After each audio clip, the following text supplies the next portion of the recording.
ราคา 1990 ใครเหนือกว่ากัน ก่อนที่จะดูคลิปนี้นั้นก็อย่าลืมกดไลค์กดแชร์กด Subscribe กันด้วยนะครับ เพื่อไม่ให้การเสียเวลาเราไปรับชมกันได้เลยครับผม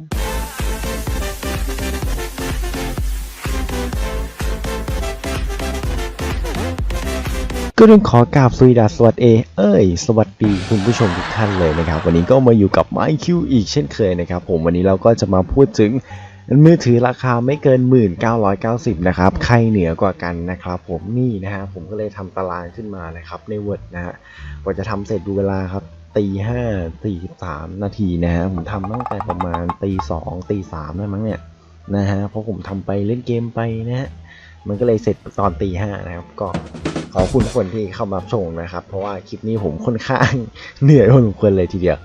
นะฮะเรามาเริ่มกันที่ตัวแรกนะครับ1 2 3 4เนี่ยก็จะมี4ตัวนะครับตัวแรกก็จะเป็น Oppo F11 Pro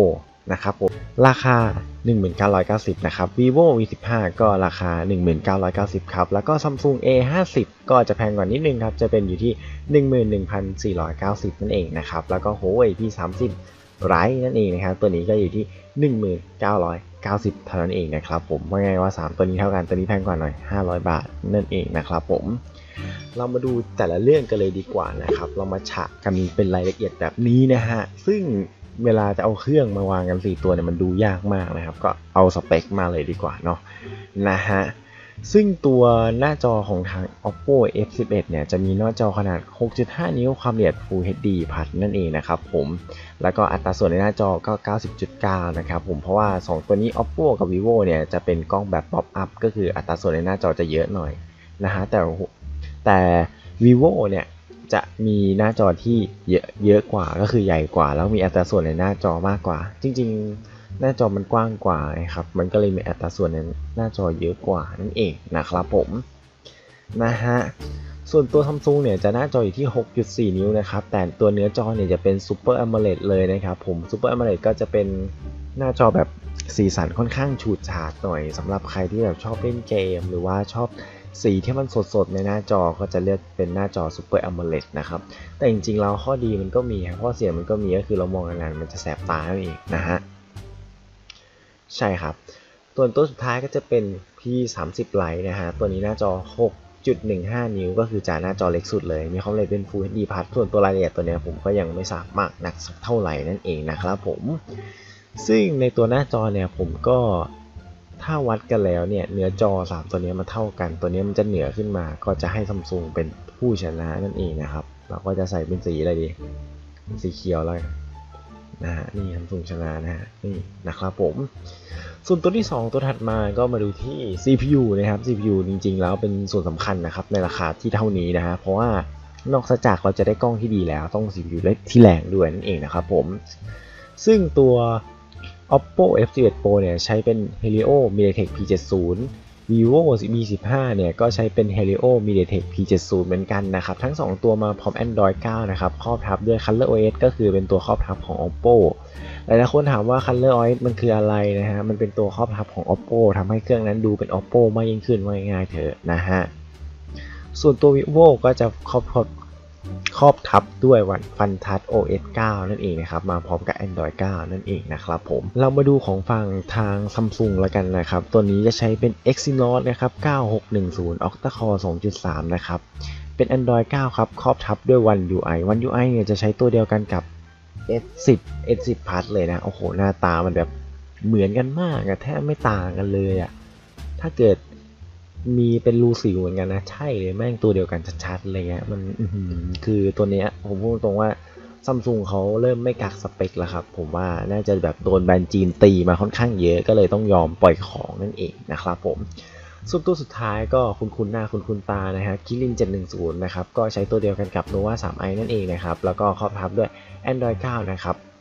นะฮะแล้วก็ EMUI 9.0 นั่นเองนะครับผมนะฮะ EMUI ก็เป็นตัวครอบทับของทาง Huawei นั่นเองนะครับ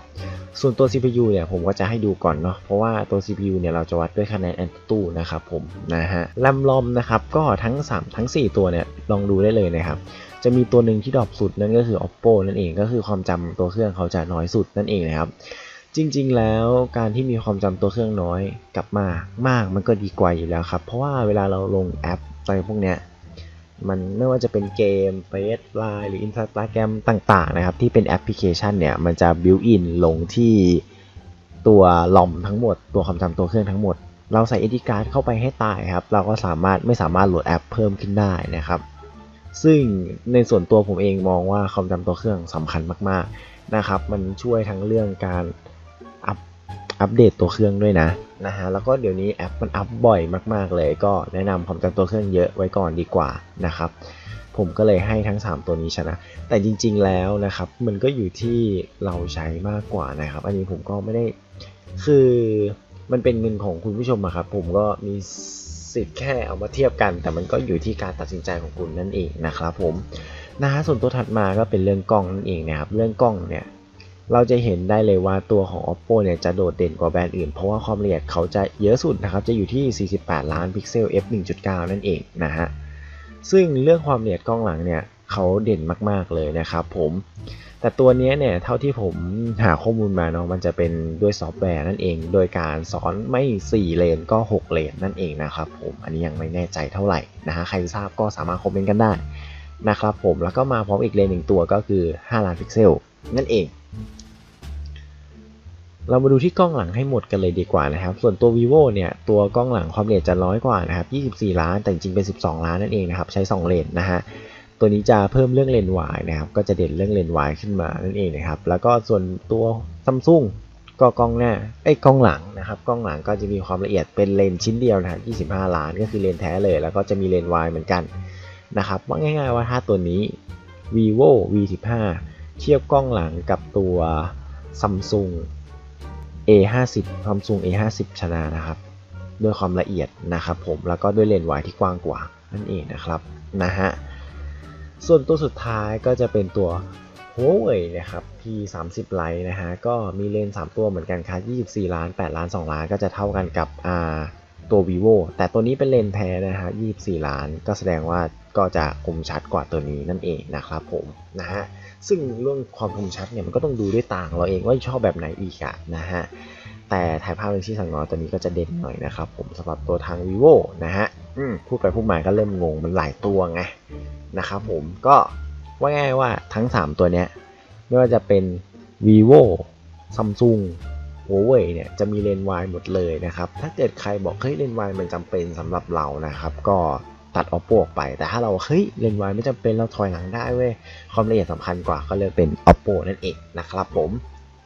เรามาดูกันต่อเรื่องตัวกล้องหน้านะครับกล้องหน้าของทาง Oppo เนี่ยจะอยู่ที่16ล้าน f 2.0 นะครับผม vivo 32ล้าน f 2.0 Samsung 25ล้าน f 2.0 แล้วก็ Huawei 32ล้าน f 2.0 นั่นเองว่าง่ายๆว่าถ้าเป็นเรื่องกล้องหน้าเนี่ยก็จะเด่นไปที่ vivo แล้วก็ Huawei นั่นเองนะครับผมที่ฉีกออกมาเลยค่อนข้างต่างเลยนะครับสำหรับเรื่องความละเอียดตัวกล้องหน้านะฮะส่วนตัวถัดมานะครับเรื่องแบตเตอรี่ตอนนี้สำคัญมากๆนะครับโอ้โหใครมีแบต 4,000 เนี่ยเหมือนเป็นมาตรฐานแล้วอ่ะตอนนี้นะฮะซึ่งพอเราดูแล้วเนี่ยก็ 4,000 ครับ 4,000 ครับ 4,000 ครับ 4,000 ครับผมจะบอกว่าตลาดปีนี้มันเล่นกันแรงมากเลยนะราคาหมื่นต้นๆมันใส่ Quick Charge Vogue Charge Duo Engine คือใส่เทคโนโลยี Fast Charge ที่ไม่เคยใส่มาในระดับนี้ก็จัดมาให้นะฮะก็ถือว่าคุ้มมากๆนะครับเพราะว่าตลาดแม่งเล่นกันแรงลูกค้าเนี่ยได้ผลประโยชน์เยอะที่สุดแน่นอนนะฮะซึ่งตัวแบตเตอรี่เนี่ยผมก็ขอตัดทาง Huawei ออกไปนะครับผมนะฮะแบตเตอรี่นะครับ Huawei ก็จะสู้3ตัวนี้ไม่ได้นะครับเลือกตัวไหนก็ได้เพราะว่าตัวแบตเตอรี่ของทาง Huawei เนี่ยเขาจะได้น้อยสุดนั่นเองนะครับผมนะฮะส่วนเทคโนโลยีการชาร์จเนี่ยเท่าที่ผมเห็นมานะโวลต์เนี่ยจะไวสุดนะฮะอันนี้จะลองลงมานะครับแล้วก็ตัวนี้ก็จะตามมาส่วนตัวนี้เนี่ยผมยังไม่มีข้อมูลมากนักนะครับไม่รู้ว่ามันเป็น Type C หรือเปล่าถ้าเป็น Type C ก็จะไวกว่าตัวนี้นิดนึงนะฮะซึ่งก็โอเคทั้งคู่แต่ตัวเนี้ยเด่นเลยนะเด่นกว่า2ตัวเนี้ยตรงที่ว่าตัวนี้มันเป็น Type C ครับผมก็ลืมเขียนนะครับเขียนว่าType C นะฮะตัวนี้มันเป็นสายชาร์จแบบ Type C นั่นเองนะครับผมก็จะโดดเด่นกว่าเพราะว่าเราสามารถชาร์จแบตได้ทั้ง2ฝั่งแล้วก็ถ่ายโอนข้อมูลได้ไวกว่านั่นเองนะครับผม นะฮะเรามาต่อที่เรื่องสุดท้ายนะครับมันก็จะไปพ่วงกับเรื่องตัว CPU นั่นเองนะครับสองตัวแรกเนี่ยมันใช้ CPU ตัวเดียวกันเนาะมันต่างกันที่ตัวแอปซัพพอร์ตของเขานั่นเองนะครับก็คะแนนในตู้ผมก็เลยให้เท่ากันนะครับอยู่ที่ 156,000 นะครับผมส่วนตัว Samsung ก็จะดรอปลงมาหน่อยครับอยู่ที่ 146,000 นะครับแล้วก็ Huawei จะอยู่ที่ 148,000 ว่าง่ายๆว่าในราคาระดับนี้ครับOppo กับ Vivo มาค่อนข้างแรงมากๆเลยนะครับผมก็โดยสรุปแล้วนะครับก็ดูจากราคาดูจากคะแนนผมว่าก็ไม่ต่างกันมากนักนะฮะอยู่ที่จริงๆแล้วไม่ว่าสมมติเราชอบแบรนด์ไหนอะไรเงี้ยถึงแม้แบรนด์นั้นสเปคมันจะน้อยกว่าแต่เราชอบไงเราชอบเราก็ซื้อแบรนด์นั้นอยู่ดีนะครับมันก็อยู่ที่ความชอบของแต่ละคนเงินใครเงินมันนะครับมันบังคับกันไม่ได้อยู่แล้วนะครับผม